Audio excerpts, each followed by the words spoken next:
mi sono chiesta spesso come l'amore possa resistere al passare del tempo.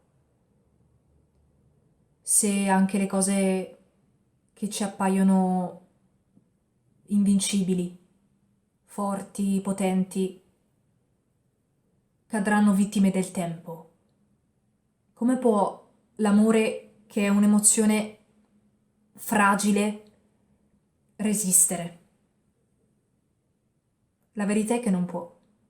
Non c'è niente che possa vincere il tempo, vincere la morte, non c'è niente, nulla. Nonostante questo, io continuerò ad amare e scriverò del mio amore.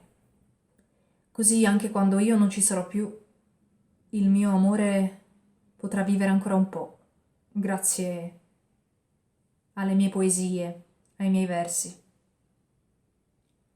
Questo ho scoperto grazie alla lettura del sonetto 65 di Shakespeare, che c'è un modo di vivere dopo la morte.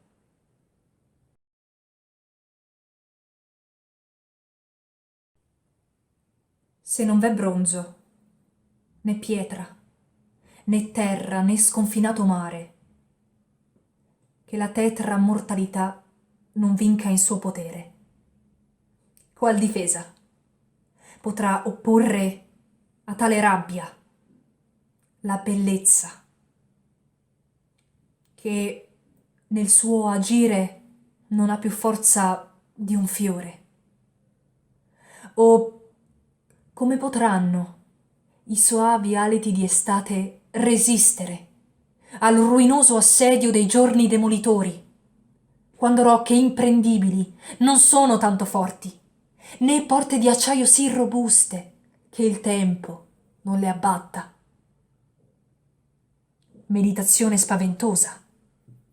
Come, ahimè, sottrarre al forziere del tempo il suo più bel gioiello?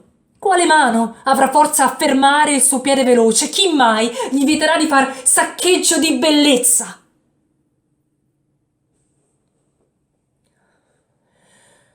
Oh, nessuno.